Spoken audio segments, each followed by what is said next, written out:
Olá pessoal, espero que estejam todos bem. Na videoaula de hoje nós vamos iniciar fazendo a correção de uma questão que ficou faltando na nossa última atividade, né? Então, material na mão e vamos lá. A questão que ficou faltando sobre hidrólise salina e produto de solubilidade foi a questão do Enem de 2014, né? Que diz: visando minimizar impactos ambientais, a legislação brasileira determina que resíduos químicos lançados diretamente no corpo receptor tenham pH entre 5 e 9. Um resíduo líquido aquoso gerado em um processo industrial tem concentração de íons hidroxila igual a 1 vezes 10 elevado a menos 10 mol por litro. Para atender à legislação, um químico separou as seguintes substâncias disponibilizadas no almoxarifado da empresa. Nós temos aí ácido acético, sulfato de sódio, o metanol, carbonato de potássio e cloreto de amônio, certo? Para que o resíduo possa ser lançado diretamente no corpo receptor, qual substância poderia ser empregada no ajuste do pH?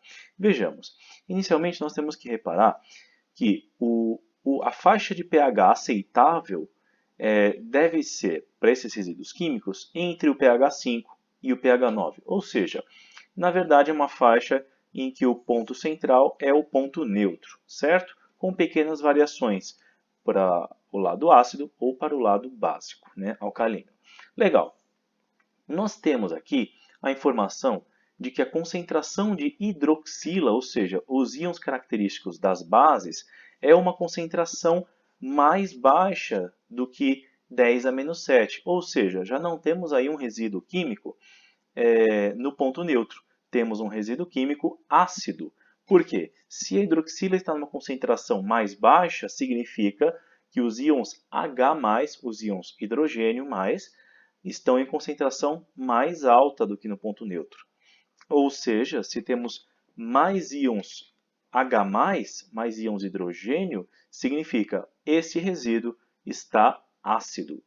Legal, gente? Com uma concentração baixa de hidroxila, significa uma concentração alta de íons hidrogênio. Portanto, o meio é ácido. Legal? Então, esses resíduos estão ácidos. Ou seja, para corrigirmos o pH, nós temos que avaliar aí essas substâncias, essas 5 substâncias ao nosso dispor. Então, vamos ver cada uma delas. Primeiramente, se o ambiente está ácido, precisamos neutralizar esse ácido, certo? Temos aí a primeira substância é o ácido acético. É impossível neutralizar um resíduo ácido jogando mais ácido, certo? Então já descartamos o ácido acético. Temos aí agora o sulfato de sódio, que o sulfato de sódio ele é uma espécie iônica, certo? Formada por sulfato, que é proveniente de um ácido forte, e o sódio, que é proveniente de uma base forte. Ou seja, jogando sulfato de sódio no resíduo, nada vai acontecer em termos de alteração do pH. Portanto, é uma substância que não é adequada para esse caso, para neutralizar a acidez do resíduo. Temos aí o metanol. O metanol é um álcool, ou seja, é uma substância orgânica, um álcool que não vai interferir em nada no pH desse resíduo. Portanto, podemos descartar também. Vamos pular aqui para o último, para o hidróxido de amônio. Nós vimos que o hidróxido de amônio ele tem o cloro, que é proveniente de um ácido fraco, um ácido forte, e o amônio, que é proveniente de uma base fraca, certo? Se o amônio é proveniente de uma base fraca, significa o amônio pode interferir no pH. No entanto, se é proveniente de uma base fraca, ele vai ainda aumentar a acidez, certo, gente? Então, diminuindo mais ainda o pH e, portanto, essa substância não é adequada. Só sobrou aí o carbonato de potássio, que é a nossa substância escolhida. Por quê? O carbonato de potássio ele é capaz de reagir com os íons hidrogênio presentes aí no resíduo químico, neutralizando esses íons, formando água, gás carbônico e íons potássio dissolvidos. Certo, gente? Então, nesse caso, nós temos aí condições de neutralizar os íons H+. Então, a nossa substância utilizada é o carbonato de potássio. Certo, gente? E a nossa alternativa é a alternativa D. Beleza?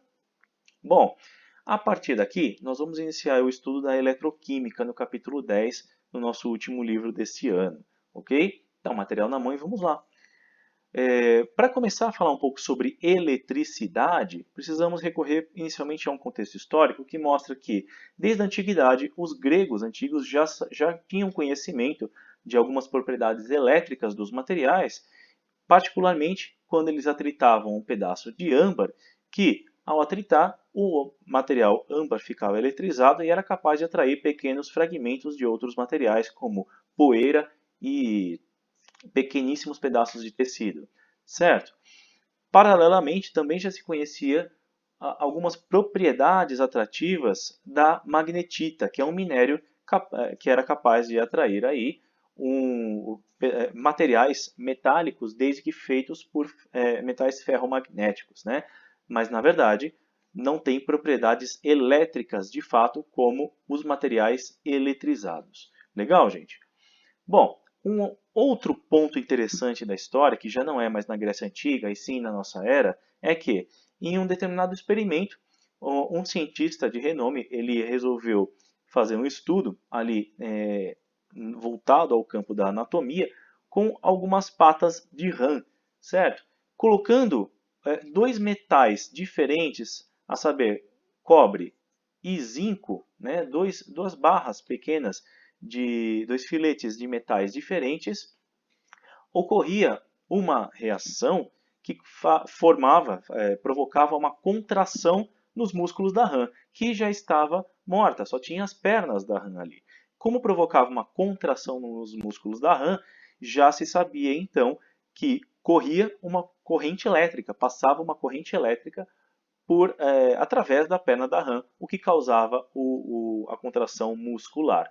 Certo, gente? Isso acontecia quando os metais eram unidos, ok? Ou seja, nas pernas da rã se sabia que existia um material condutor elétrico e que, portanto, era justamente uma corrente elétrica que surgia quando os dois metais se encostavam, fechavam o circuito com a perna da rã e os metais encostados. A partir daí, vários estudos foram desenvolvidos para se chegar no contexto da eletricidade que nós conhecemos hoje, certo? Um nome interessante e importante de destaque na nossa história da ciência é o de Alessandro Volta, que construiu um dispositivo conhecido por pilha de volta. Foi, na verdade, a primeira pilha construída em que moedas como fichas de zinco e cobre alternavam-se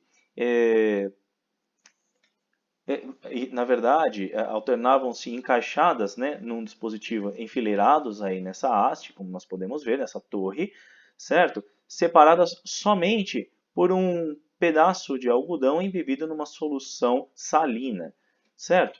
Nesse contexto, quando os fios superior e inferior se encostavam, uma corrente elétrica era produzida, certo? Ou seja, essa foi a primeira pilha então conhecida, ok?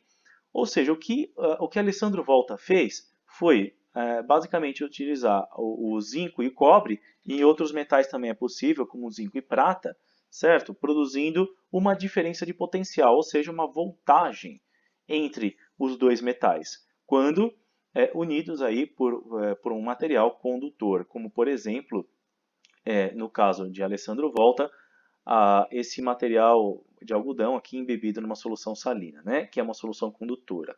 Certo? Produzia então uma corrente elétrica desde que o circuito fosse fechado, com um fio superior e um fio inferior.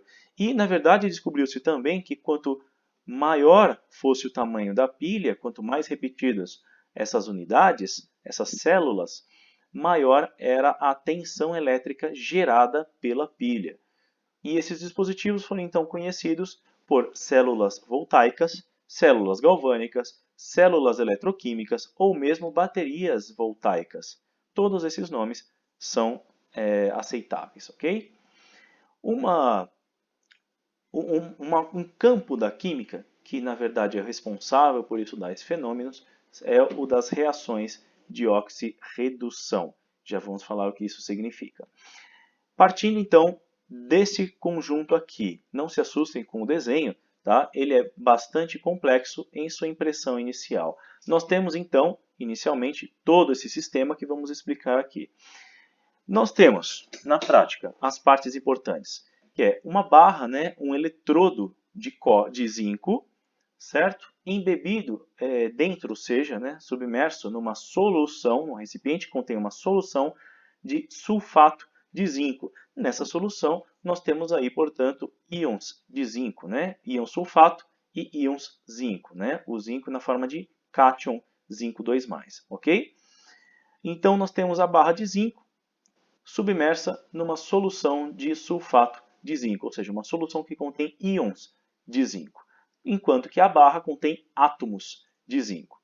De forma similar, nós temos aqui, do lado direito, uma barra de cobre submersa numa solução de sulfato de cobre, ou seja, temos átomos de cobre submersos aí numa solução contendo íons de cobre, similar ao que acontece com o zinco, ok? Só que usando aí outro metal.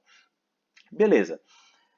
Nesse sistema, o que vai acontecer? É uma reação química espontânea, em que os átomos de zinco da barra de zinco, ou seja, do eletrodo de zinco, eles vão perder elétrons, vão perder 2 elétrons cada átomo, formando íons de zinco, ou seja, formando mais íons de zinco. Então, os átomos da barra eles vão se transformar literalmente em íons, perdendo elétrons, ok? Nesse sentido, esses elétrons eles estão inicialmente nos átomos da barra de zinco, ok? E eles vão deixar a barra de zinco migrando ao longo do fio condutor que une, né, o eletrodo de zinco com o eletrodo de cobre. Né? Temos aí uma lâmpada apenas para verificar que está passando corrente elétrica. Então, esses elétrons que deixaram o átomo de zinco, eles vão migrar ao longo do fio condutor, certo? Até atingir ali os átomos de cobre. Mas não são os átomos de cobre que vão, de fato, receber esses elétrons. Quem vai capturar esses elétrons, de fato, são os íons de cobre, são os cátions de cobre 2+, que estão na solução. Então, o que acontece? Uma segunda reação. Quando os cátions de cobre 2+, recebem os elétrons, eles passam a ser átomos, ou seja, nêutrons. Certo, gente? Então, enquanto os átomos de zinco se tornam cátions, perdendo elétrons, os cátions de cobre se tornam átomos, ganhando elétrons.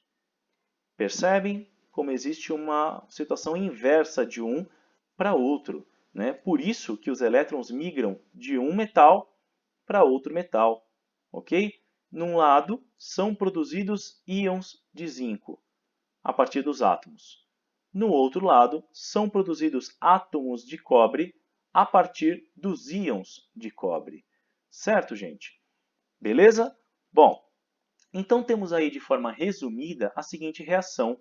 Aqui, embora os recipientes estejam separados fisicamente, podemos, na verdade, considerar um processo global. Né? Então, temos essa equação que representa o processo global, em que os átomos de zinco eles reagem com íons de cobre, os cátions de cobre 2+, produzindo cátions de zinco e átomos de cobre. Ok, gente? Essa reação aqui global, ela nada mais é do que a soma dessas duas primeiras reações aqui que nós vimos. Ok, gente? E, de forma mais completa ainda, incluindo o ânion sulfato, nós temos a mesma reação de cima, só que incluindo os ânion sulfato. E, na verdade, não há necessidade de expressar o sulfato, uma vez que ele não participa efetivamente de reação alguma. Ele é apenas um ânion coadjuvante. Beleza, gente? Resumindo, nós temos aí um circuito fechado e esse circuito ele é completado aí pelo dispositivo chamado ponte salina. Ele nada mais é do que um tubo conector contendo sal dentro, apenas para fechar o circuito. E com isso, fechando o circuito, a lâmpada se acende, indicando que passam elétrons no fio onde ela está ligada, ou seja, é produzida uma corrente elétrica. Na prática, esse dispositivo todo é uma pilha.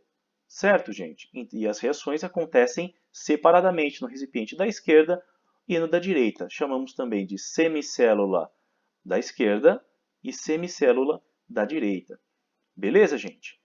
Outro detalhe é, da onde os elétrons saem, que é a barra de zinco, é o eletrodo de zinco, nós dizemos que é o polo ou eletrodo negativo, ou seja, da onde os elétrons saem. Dá para considerar que, como os elétrons são espécies negativas, eles vão fugir do eletrodo negativo, do polo negativo da pilha, que é o eletrodo de zinco. E eles vão migrar para o eletrodo positivo, para o polo positivo dessa pilha, que é o eletrodo de cobre. Certo? Como os elétrons então deixam o eletrodo de zinco e vão para o eletrodo de cobre, o eletrodo de zinco é o polo negativo e o eletrodo de cobre é o polo positivo. Beleza? Resumidamente, então, temos aí a nossa reação em que átomos de zinco eles se tornam cátions de zinco 2+, ao perder 2 elétrons. Esses mesmos elétrons eles são capturados pelo cátion de cobre 2+, que passa da condição de cátion para a condição de átomo ao receber esses elétrons. Certo, gente? Então, o que é uma reação de oxirredução? Na prática, uma reação de oxirredução é sempre uma reação em que há transferência de elétrons de uma espécie química para outra. Nesse caso, do zinco para o cobre, dos átomos de zinco para os cátions de cobre. Beleza, então? Bom, espero que vocês tenham entendido, espero que tenham gostado. Se não entenderam, voltem o vídeo, avaliem com bastante atenção, assistam quantas vezes for necessário. Até a nossa próxima videoaula e que a força esteja com vocês. Valeu, pessoal, até a próxima!